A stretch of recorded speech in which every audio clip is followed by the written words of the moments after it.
The problem with my content and my sense of humour being a bit close to the line is that sometimes I cross over that line. And every so often I have to make this video where I stand here looking like a guilty dog. Did you do this?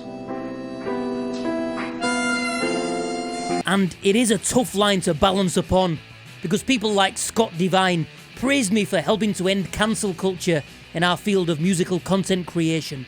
But along the way, there are a few that have not been the happiest of campers. There was the one with this guy. Presumably you think I'm going to take a swipe at his physical appearance instead of complimenting his great playing. Millhouse Ramon! Yeah, I had to apologise for that one.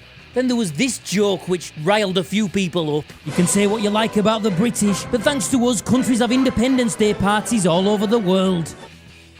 And even me stating that everyone is welcome on this channel through questions of, well, what about paedophiles, Nazis and Leeds United fans? But as far as I see it, if they're sat inside watching moronic bass videos, instead of being out on the streets being paedophiles, Nazis and Leeds United fans, that's a win for society. Ideally, what I look for, and absolutely love, is when you poke light-hearted fun at someone and you get a fun, light-hearted response back. There's no room for poncing about with the new Danny Sapko signature bass. Bastard. That was a good one, actually. Anyway, what happened yesterday was I made this short about this brilliant Beatles tribute band, and I did insinuate that Paul stood out a bit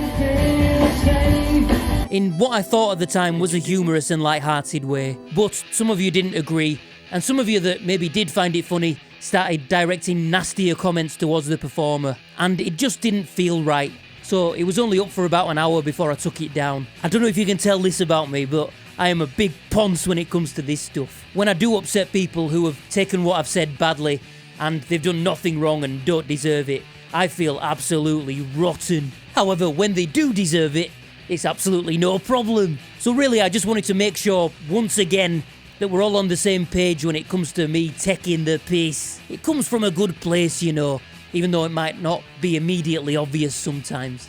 But while we're on the subject, where were all you that were offended when bloody Andy Edwards called me a fat little idiot or whatever he said? Then we've got that Danny bloke in the UK, just goes bass, does that, isn't it? What? And he stands there going, why do you think you would ever go to do? You take it like that, when you can go load of bass, you'll go to bass. You know, he stands there, he's a little bit like Michael Anthony, he's little and fat, isn't he? 44,000 people watched that, and not one of them sprung to my defence. Instead, that miserable dipstick got fast-tracked straight to Rick Beato. Andy Edwards talks shit about everyone and it's hilarious.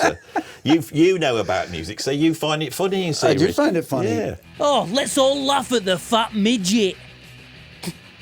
Bloody hell, man. I really hope I bump into Andy Edwards at the guitar show in Birmingham in a couple of weeks.